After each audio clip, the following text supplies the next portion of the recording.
Now, with Buffett hoarding the most amount of cash that he's ever had, sitting just under $300 billion, is there something we are missing? You guys know exactly what that is. I absolutely have to give a big shout out to Gabe for these charts. Absolutely beautiful charts we're going to go over today. We're going to go over those charts. We're going to talk about overall stock market valuation and how I know that 2025 is going to be a brutal year when it comes down to equity returns. Now, of course, this is just my opinion, but everything I'm going to show you today is not my opinion. These are true facts and data. Now, if you're new to the channel, welcome into Compounding Capital. My name is Colton. We take a fundamental approach on this channel along with long-term price action. And that's exactly what we're going to talk about when we talk about the S&P 500. So let's get into it. Now, what you have in front of you right now is the S&P 500 getting ready for that September 2024 rate cut that everybody's holding their breath for. And when we break it down underneath, we have the 2007 S&P 500. Same pattern formulating here where we're probably going to hit new highs when that rate cut comes. But what comes after those rate cuts? Ladies and gentlemen, we've been talking about it on the channel. It is absolutely a recession around the corner here. Multiple data points we are looking at that 2025 is going to bring a recession, probably closer to the end of 2025. As we can see here, markets are going to give, most likely this is going to play out very similar to the setup of 2007. It is eerily similar. We're going to go over all the data points as well. But what I want to point out is most likely we're going to put a new high in. This is going to force a lot of money to come in from the sidelines. We know that there's $6 trillion of money market money sitting on the sidelines right now. And when those rates get cut, that's going to force that money to have to go somewhere to earn a yield. And where is it going to go? It's going to go into the market at the absolute wrong time. That is dumb money going into the market as smart money is selling out on these new highs. We can follow that smart money as we're watching a lot of hedge funds now reposition and actually selling out of a lot of their gains and probably going more into what Buffett's doing. Buffett now owns more treasuries than our own treasury. So he's basically locking up about a 5.25% rate of return after a substantial move in this market, realizing that valuations are getting stretched. So we have that V-shaped recovery, a reverse head and shoulders pattern probably coming. So most likely we're going to see a little bit of a dip here as we head into euphoric behavior of a rate cut coming. Then all that money from the sidelines on those treasuries are going to get into the market, forcing it to go to all-time highs. And that's where the rug pull is going to come, as we saw from 2007. Now, when we take a look at where Fed funds rates were sitting in 2006 and 2007, ladies and gentlemen, sitting at 5.25%, exactly where they're sitting today, actually sitting at 5.33%. Now, not only do we have a September rate cut coming, just like in 2007, we literally have the Fed's fund rate almost in identical levels as 2007, and the chart is forming the same pattern as 2007. I cannot make this stuff up, and I gotta thank Gabe once again for these charts. Guys, down below, make sure you show Gabe some love, hitting the nail on the head of what my thesis has been personally over the last few months here. Now, I do think we're going to get a blow off top. I think it's going to be very euphoric, and I think we're going to see very muted returns towards the end of this year, higher volatility. As we get into middle of 2025, we're going to see negative returns until we get to the end of 25 into 26 when we get the absolute bottom in this market, in my personal opinion. In some point of end to middle of 2025, we will be in some sort of confirmed recession. Of course, these are all my data points that I'm looking at. Now, let's just take everything off the table that I just showed you guys. Let's just pretend that the Fed's fund rate is not like 2007. Let's pretend that the chart pattern is not like 2007. And let's pretend that the rate cuts are not coming as it did in September 2007. Let's just look at market valuations right now. So historically, we want to see the market trading at 20 times earnings, just to keep an even keel number here. As we see throughout history, 20 times earnings seems to be the healthy point of this market. Now, of course, we've traded well below that. We've traded in single-digit PE ratios. And guys, if you're not familiar with PE ratios, that's just price to earnings. That allows us to put a valuation on stocks and or the overall market. So when we talk about a PE ratio, that's just letting us know what the valuation of the market is. So we can see that about 20 times seems to be historical averages, and anything below that tells you you're probably getting some sort of a deal. We are currently trading just a hair below 28 times earnings. To put it lightly, this is not a deal. So meaning I would not personally be putting money to work on the equity side of the market. And the reason being is we can basically go down the treasury market, and anything over 4% is going to be comparable to a market that's trading around 20 times earnings. So if we divide 100 times the 2-year treasury sitting just a little bit above 4%, we're looking at 24 times earnings, which is cheaper than the 28 to 29 times earnings that the S&P 500 is demanding right now. So if I were to take my emotions out of the equation and say, this is a great time for me to start taking profits and start putting it into a safer yield, because we're projecting out that when we're coming from these higher level valuations, most likely the returns are not going to be as high.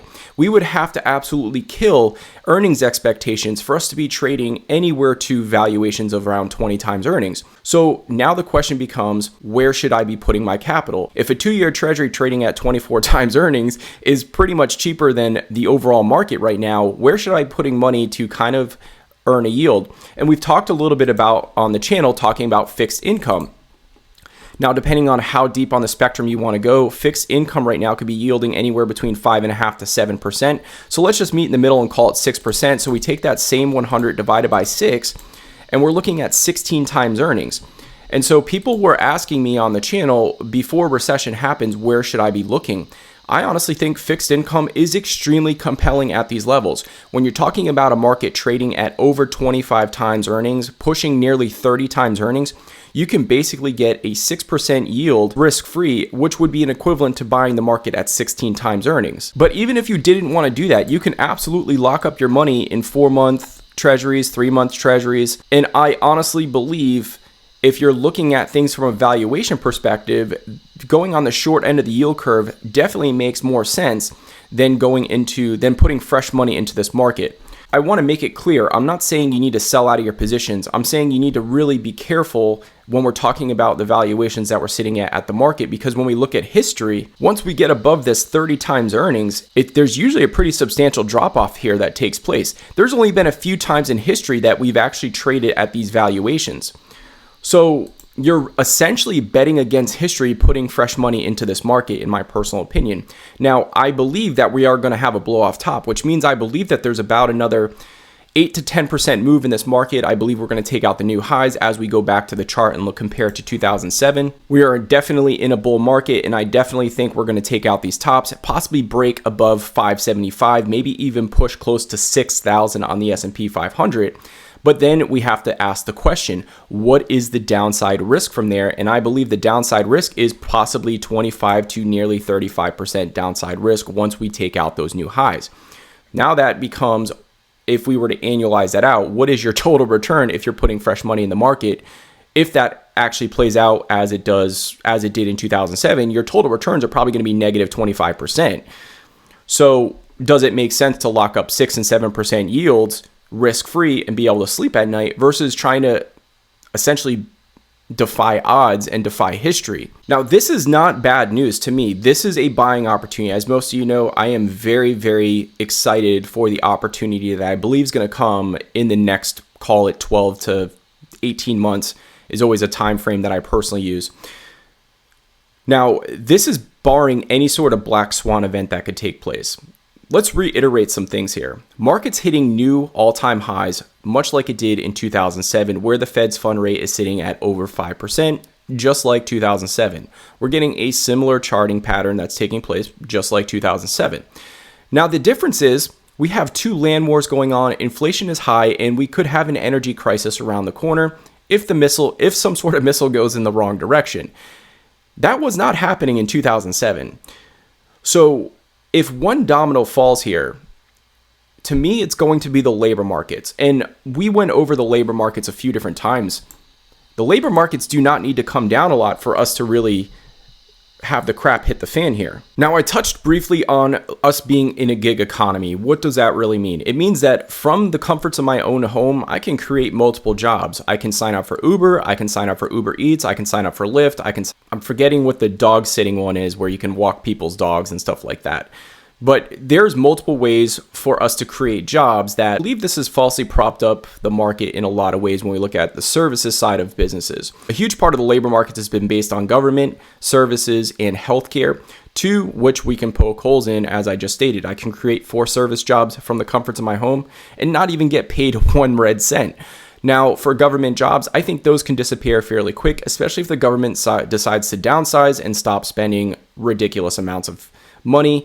But I can definitely poke some holes in the labor market. But what I want to show you guys is we don't need unemployment to tick up that much more, in my opinion, for us to be in a confirmed recession. So the only thing that's holding this house of cards together is 2 things. Number 1 is government spending, and number 2 is the strength of the labor market, okay? There's a lot of ways for us to create extra income for ourselves right now, but if services slow down and people stop spending money, that's going to change on a dime, and I mean very, very quick. 3.5 to 4% unemployment is pretty historically low, and it doesn't need to move that high for us to go into recession as we saw by 2001. And I've already done this before, guys. It basically only needs about a 1% move. And so we went from 3.5% unemployment now sitting at over 4.3% unemployment. I believe if this breaks above 4.5%, we are in a confirmed recession, which means that we're probably only a few months away from the labor markets giving out. Now we have seasonality on our side, which means the holiday season, there's going to be extra hiring. So it's not going to be a 2024 story here. I believe this will be a 2025 story when the holiday seasons really let us down. Services are going to get cut. Spending is going to get cut. And when we get into the first quarter of next year, I do think we could be in some sort of turmoil.